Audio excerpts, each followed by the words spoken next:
Hello students, आप सभी को हमारे YouTube channel maths easy tricks में एक बार फिर से बहुत बहुत स्वागत है। और मैं आपका दोस्त इंजीनियर अभिनय प्रताप सिंह।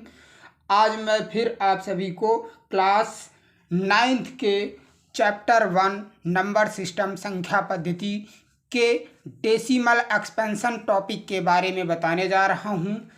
अब आप लोग ध्यानपूर्वक देखना। डेसिमल एक्सपेंशन जो हमारा होता है, अगर कोई भी वैल्यू फ्रैक्शन के फॉर्म में दिया हो तो उसे हम डेसिमल फॉर्म में कैसे चेंज करते हैं। तो सीधी सी बात, जब डेसिमल में चेंज करते हैं तो डेसिमल में जो हमारा वैल्यू आता है वही हमारा क्या कहलाता है, डेसिमल एक्सपेंशन। और यहाँ पर डेसिमल फॉर्म में जो वैल्यू आते हैं वो 3 टाइप्स से आते हैं या 3 टर्म्स में डेसिमल एक्सपेंशन होते हैं। तो पहला तो मैं आपको बताने जा रहा हूँ कि जो आपका फर्स्ट नंबर है उसका एक एग्जांपल लूँगा जो टर्मिनेटिंग फॉर्म में होगा, और दूसरा एक एग्जांपल लूँगा जो हमारा नॉन टर्मिनेटिंग रिपीटिंग फॉर्म में होगा, और तीसरा हमारा नॉन टर्मिनेटिंग नॉन रिपीटिंग के फॉर्म में एक एग्जांपल होगा। ठीक है, तो आप लोग देखना शुरू करें। मैं बताने जा रहा हूँ कि जैसे फर्स्ट हमने एग्जांपल लिया, सबसे पहले हमने लिखा decimal expansion, 3 terms of decimal expansion. Decimal expansion के 3 टाइम्स होते हैं, उनको मैं फर्स्ट टर्म के बारे में बताने जा रहा हूं। जैसे हमने ले लिया एक एग्जांपल 7/8। 7/8 को डिवाइड कर लीजिए, जो आए डेसिमल के फॉर्म में उसका वैल्यू लिख दीजिए। जैसे मान लीजिए हमने यहाँ पर ले लिया 7 और 8 से डिवाइड किया, तो 7 8 से छोटा है, तो सीधा सा बात जो है, आप लोगों को डिवाइड तो आता ही होगा, डिवाइड कर लेना। यहाँ पर डेसिमल रख के एक 0 बढ़ा लिया, 8 8 जा 64,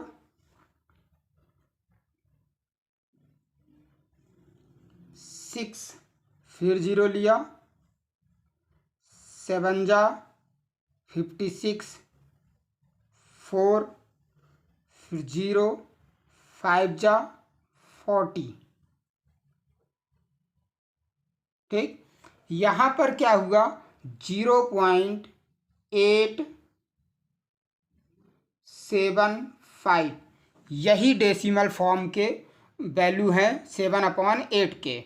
ठीक है, लेकिन यहाँ पर डेसिमल के आफ्टर सम टाइम्स, या ये बोल सकते हो आफ्टर सम टर्म्स के बाद जो है हमारा रिमाइंडर 0 हो जाता है, तो इस वजह से ये हमारी इतनी वैल्यू ही आई। ये एग्जैक्ट वैल्यू इसका है 0.875। तो इसको हम क्या बोलेंगे कि जब डेसिमल के बाद कुछ डिजिट या कुछ टर्म्स के बाद अगर हमारा रिमाइंडर 0 हो जाता है, तो ऐसे में जो हमारा डेसिमल एक्सपेंशन होता है उसे हम बोलते हैं टर्मिनेटिंग डेसिमल एक्सपेंशन।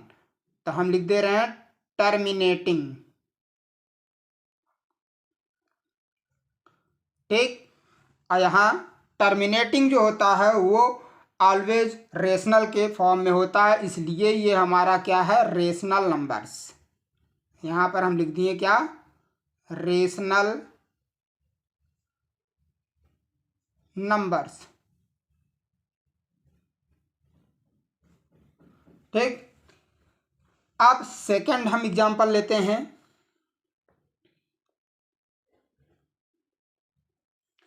10/3। 10/3 इसको डिवाइड करेंगे, 10 डिवाइडेड बाई 3,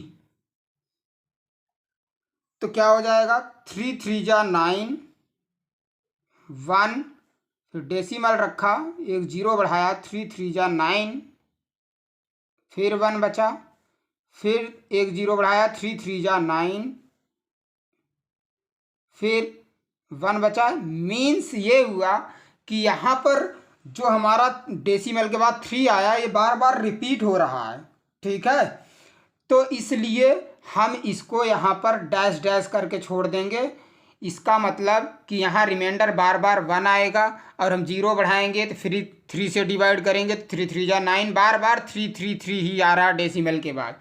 तो इसको हम इस तरीके से लिखते हैं 3.333 डैश डैश डैश, या फिर लिखते हैं 3.3 बार बार रिपीट हो रहा है तो इसलिए 3 के ऊपर बार लगा दिए। जो नंबर हमारा बार बार सेम वही नंबर अगर आ रहा है तो हम उसे बार बार लिखने की बजाय जो है हम इसे बार लाइन से रिप्रेजेंट करते हैं। इसका मतलब ये हुआ कि 3.333 डैश डैश डैश। ठीक, चाहे ऐसे लिखिए चाहे ऐसे लिखिए। तो इसे हम बोलते हैं नॉन टर्मिनेटिंग। ये नॉन टर्मिनेटिंग के फॉर्म में है तो इसलिए इसे हम बोलेंगे नॉन टर्मिनेटिंग डेसिमल एक्सपेंशन। और रिपीटिंग भी है तो इसलिए इसको हम लिख देंगे रिपीटिंग, नॉन टर्मिनेटिंग रिपीटिंग।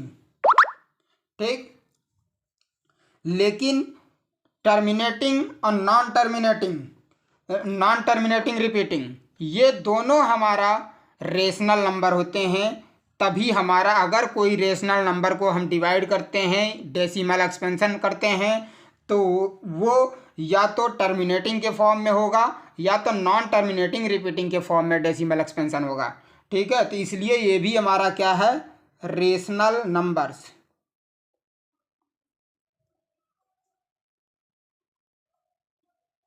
ठीक है, अब हम एक एग्जाम्पल और बता रहे हैं, थर्ड वाला। थर्ड वाला आपका क्या है, जैसे मान लीजिए हमने एक इरेशनल नंबर ले लिया √2। इसको अगर हम क्या करेंगे, डिवीजन मेथड से डिवाइड करके स्क्वायर रूट निकालेंगे तो कुछ इस तरीके से निकलेगा।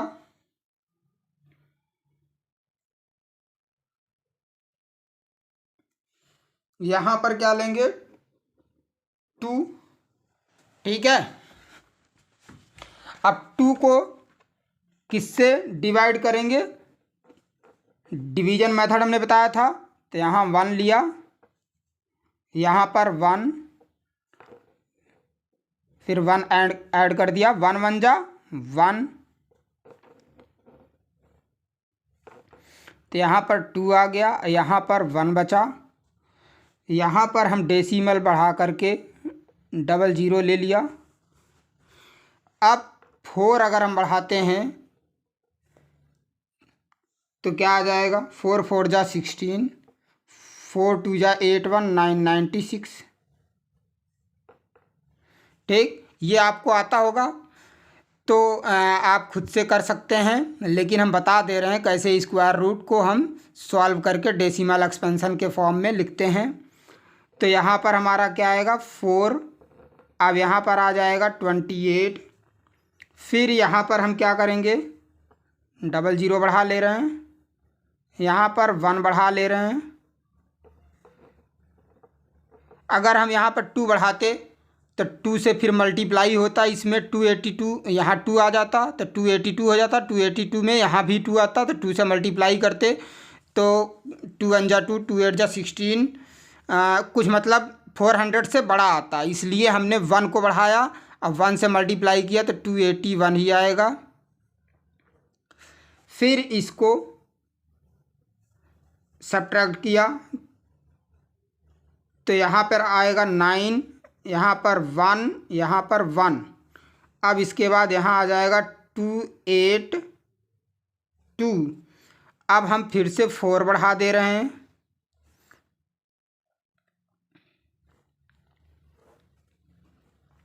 तो 4 बढ़ाएंगे और यहाँ पर 00 बढ़ जाएगा तो 11 296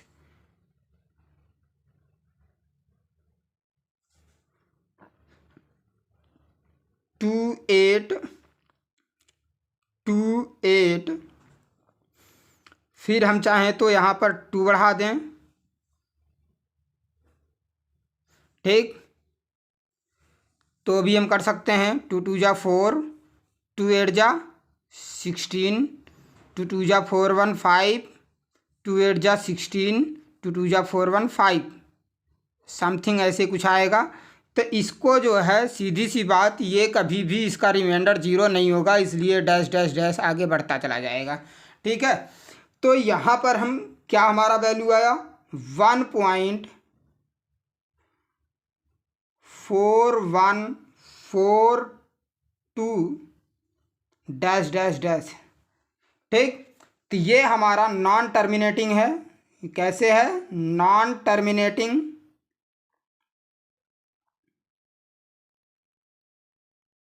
नॉन टर्मिनेटिंग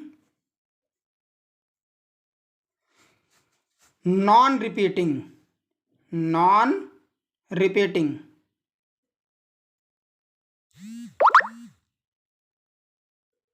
क्योंकि यहाँ पर 3 बार बार रिपीट हो रहा था, लेकिन यहाँ पर 4 1 4 2 कोई भी रिपीट नहीं हो रहे हैं, बार बार अलग अलग ही वैल्यू आ रही है। तो इसलिए ये नॉन रिपीटिंग के फॉर्म में है और ये वाला रिपीटिंग के फॉर्म में है, तो इसे हमने इसीलिए लिख दिया रिपीटिंग। ठीक, तो पहला आपका क्या था? टर्मिनेटिंग। दूसरा है आपका नॉन टर्मिनेटिंग रिपीटिंग। थर्ड है आपका non terminating non repeating.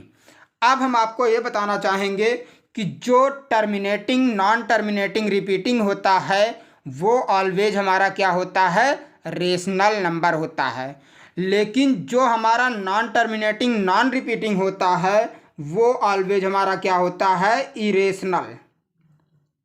Irrational number. ठीक है, तो ये रहा आपका डेसिमल एक्सपेंशन का 3 टर्म। ठीक है, तीनों टर्म आपको मालूम हो गए होंगे।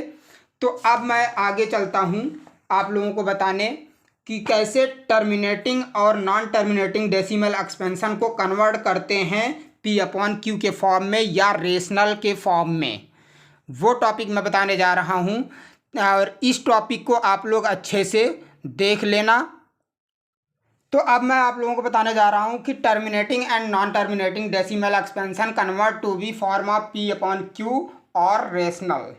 ठीक, कैसे हम टर्मिनेटिंग और नॉन टर्मिनेटिंग डेसिमल एक्सपेंशन को कन्वर्ट करते हैं P/Q के फॉर्म में या रेशनल के फॉर्म में। तो हम एग्जाम्पल जैसे ले रहे हैं। फर्स्ट एग्जाम्पल हमारा है express 0.3 bar is equals to 0.33 के ऊपर बार लगा, तो इसका मतलब ये हो गया कि 0.33333 dash dash dash in the form of P/Q। ये आपका क्वेश्चन है, इसको आपको जो है क्या करना है? P/Q के फॉर्म में एक्सप्रेस करके दिखाना है। तो ऐसे क्वेश्चन के लिए सबसे पहले मैं आपको बता दे रहा हूँ कि जितने भी डिजिट पर बार लगा होता है उसी के अकॉर्डिंग, मान लीजिए अगर आपके 1 डिजिट पर बार लगा है तो आप क्या करोगे? 10 से मल्टीप्लाई करोगे बोथ साइड। अगर 2 डिजिट पे बार लगा है तो 100 से मल्टीप्लाई करोगे। 3 डिजिट पे बार लगा है तो 1000 से मल्टीप्लाई करोगे। बोथ साइड मल्टीप्लाई होता है। ठीक है, अब उसके बाद 4 डिजिट पे अगर बार लगा है तो 10,000 पे मल्टीप्लाई करोगे। ठीक है, 10,000 को मल्टीप्लाई करोगे, ऐसे ही चलता रहता है। तो सबसे पहले हमारा फर्स्ट जो केस होता है उसमें क्या करते हैं हम कि लेट करते हैं x इज इक्वल्स टू, ये पूरा डेसिमल एक्सपेंशन को हम लिख देते हैं 0.333, जितनी मर्जी हो उतनी बार 3 लिख लो, फिर डैश डैश डैश डैश लगा दो। ये हमारा फर्स्ट इक्वेशन है। तो अब यहाँ पर हमने बताया था कि बार 1 डिजिट पे लगा तो इसलिए 10 से मल्टीप्लाई होगा। किससे होगा? 10 से। तो बोथ साइड मल्टीप्लाई बाय 10। तो 10 से मल्टीप्लाई करेंगे इन इक्वेशन फर्स्ट में, तो 10x इज इक्वल्स टू, इधर 10 से मल्टीप्लाई करेंगे तो 0.333 में अगर हम 10 से मल्टीप्लाई करते हैं तो 10 में 1 0 है, तो इसका मतलब हुआ कि डेसिमल 1 डिजिट से और आगे बढ़ जाएगा। तो यहाँ पर क्या आ जाएगा? 03.333 डैश डैश डैश। या इसको हम लिख सकते हैं 10x इज इक्वल्स टू 0। अगर किसी डिजिट से, डेसिमल से पहले वाले डिजिट से अगर आगे सबसे है 0 तो उस 0 का कोई महत्व नहीं होता, इसलिए इसको हम लिखेंगे 3.333 डैश डैश डैश। ठीक है, अब यही हमारा इक्वेशन 2 हो गया। अब हम क्या करेंगे, इक्वेशन 2 माइनस इक्वेशन फर्स्ट कर लेंगे तो बी गेट, तो हमें क्या प्राप्त होगा, 10x is equals to 3.333 dash dash dash minus क्या कर लेंगे इक्वेशन फर्स्ट का, x is equals to 0.333 dash dash dash. इसको सॉल्व कर लीजिए तो आ जाएगा 9x इज इक्वल्स टू 3 में से 0 निकाला 3, डेसिमल के नीचे डेसिमल, फिर 3 में से 3, 3 में से 3, 3 में से 3 निकालते जाओगे तो 0 हो जाएगा, तो कोई मतलब नहीं है, तो इसलिए ये सिर्फ 3 ही रहेगा। तो 9x इज इक्वल्स टू क्या हो जाएगा 3, क्योंकि डेसिमल के बाद सारा 0 हो गया तो डेसिमल भी ख़त्म, 0 भी ख़त्म, अब सिर्फ बचा 3, तो x इज इक्वल्स टू क्या हो जाएगा 3 ऐसे ही रहेगा, और x के मल्टीप्लाई में 9 है तो इस साइड आकर के डिवाइड हो जाएगा, 3 1 जा 3, 3 3 जा 9, x की वैल्यू आई 1/3। यही हमारा P/Q के फॉर्म में आंसर है। ठीक है, एक एग्जांपल आप लोगों को हम और बता दें। अब सेकंड वाले एग्जांपल में बोल रहा है क्वेश्चन कि so that 9.1436 in the form of P/Q और रेशनल। ठीक, तो P/Q कहो या रेशनल कहो, दोनों एक ही चीज़ है, क्योंकि रेशनल हमारा P/Q के फॉर्म में ही होता है।